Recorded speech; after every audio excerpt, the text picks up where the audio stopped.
2024 সালে সেরা ভিলেন হিসেবে আমি রাখতে চাই সোলো সিকোয়াকে। কেননা আমরা রেসলমেনিয়া থেকে এখন পর্যন্ত মানে 2024 শেষ পর্যন্ত আমরা দেখতে পেয়েছি পুরো WWE বা পুরো স্ম্যাকডাউনকে কাঁপিয়ে রেখেছে সোলো সিকোও। রেসলমেনিয়াতে রোমানের ম্যাচে আমরা একটা ইন্টারফেস দেখতে পেয়েছিলাম সোলো সিকোর, এবং কি রেসলমেনিয়ার পরে স্ম্যাকডাউন থেকে আমরা দেখতে পাই জেমি উসো, পল হেমন এবং কি সবাইকে তাড়িয়ে দেয় ওল্ড ব্লাড লাইন থেকে। তো নিউ ব্লাডার এসে রাজত্ব করতে থাকে সোলো সিকোও, তামাতুঙ্গা তঙ্গালোয়া এবং এখন পর্যন্ত চলে আছে জেকেব ফাটু। সোলো সিকোও কিন্তু প্রায় 3 বছর যাবৎ WWE-তে রয়েছে। লাস্ট 2 বছর যাবৎ আমরা দেখতে পেয়েছিলাম রোমান রিংসের সাইডম্যান হিসেবে সে কাজ করছিল। তো তার ঝুলিতে কিন্তু একটি ম্যাচও জয় ছিল না সেই সময়। কিন্তু 2024 সালে এসে আমরা দেখতে পাই রোমান রিংসের কাছ থেকে সে যখন দূরে চলে যায় তারপর থেকে বিগ ম্যাচ পেতে থাকে এবং কি WWE বা স্ম্যাকডাউনকে পুরোটা একাই হ্যান্ডেল করতে থাকে সোলো সিকোও। 2024-এ এসে 4 থেকে 5টি পিএলইতে বিগ ম্যাচে পার্টিসিপেট করতে দেখতে পাই সোলো সিকোওকে।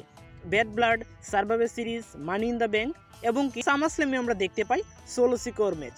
তো 2024 সালটা আমি মনে করতেছি যে সোলো সিকোর একটা ভালো বছর ছিল। 2025 অথবা 24-এর দিকে হয়তো আমরা সোলো সিকোয়াকে WWE আনডিসপিউটেড টাইটেল অথবা অল হেভিওয়েট টাইটেলে দেখতে পাবো খুব শীঘ্রই। তো আশা করবো 2025 সালে এসে আমরা তাকে ইউনাইটেড স্টেট অফ চ্যাম্পিয়নশিপ অথবা ইন্টারকন্টিনেন্টাল চ্যাম্পিয়ন হিসেবে দেখতে পেতে চলেছি 2025 সালে। তো 2026 সালে হয়তো আমরা সোলো সিকোয়াকে চ্যাম্পিয়ন হিসেবে দেখতে পাবো। তো সোলো সিকো বর্তমানে যে ধরনের ম্যাচ খেলতে শুরু করেছে তা আমরা আশা করতেই পারি, এবং কি সোলো সিকো টিম মেম্বাররা যারা আছে তারা যে ভবিষ্যতে ভালো একটি পর্যায়ে পৌঁছে যাবে তাদের ম্যাচ দেখে কিন্তু আমরা অবশ্যই বুঝতে পেরে গিয়েছি।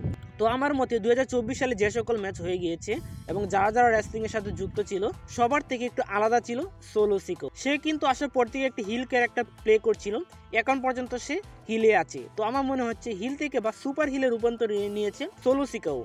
সোলো সিকোকে আমরা ভিলেন হিসেবে ধরতে পারি 2024 সালের সেরা। তো আপনার কাছে কে মনে হয় যে 2024 সালে কে ছিল সেরা ভিলেন বা কে ছিল সেরা হিল? তো অনেকে বলতে পারবেন গুন্থার, ড্রু ম্যাকইন্টায়ার, সিএম পাক বা যার ইচ্ছা মতো যে রাস্তা যার কাছে ভালো লাগে বা যে 2024 সালে ভালো রেসলিং করে গেছে তার নাম বলতে পারেন। তবে আমাকে যদি জিজ্ঞাসা করেন তবে আমি অবশ্যই বলতে চাই সোলো সিকোয়াকে। আমার মতে 2024 সালটাই ছিল সোলো সিকোয়ার জন্য। এবং কি আমরা রয়্যাল নেটফ্লিক্সের প্রথম এপিসোডে আমরা দেখতে চলেছি সোলো সিকোও ভার্সেস রোমান রিংসের মধ্যে একটি ট্রাইবাল কম্ব্যাট ম্যাচ। তো সেই ম্যাচটিতে ধারণা করা হচ্ছে বা বিভিন্ন রিউমার থেকে জানা যাচ্ছে যে সেই ম্যাচটিতে হয়তো আমরা দেখতে পেতে চলেছি সোলো সিকোও জিততে চলেছে। এর মাধ্যমে কিন্তু রোমান রিংস পুশ দিতে চলেছে সোলো সিকোয়াকে এবং কি সোলো সিকোও নিয়ে যেতে চলেছে নিজেকে অনন্য উচ্চতায়।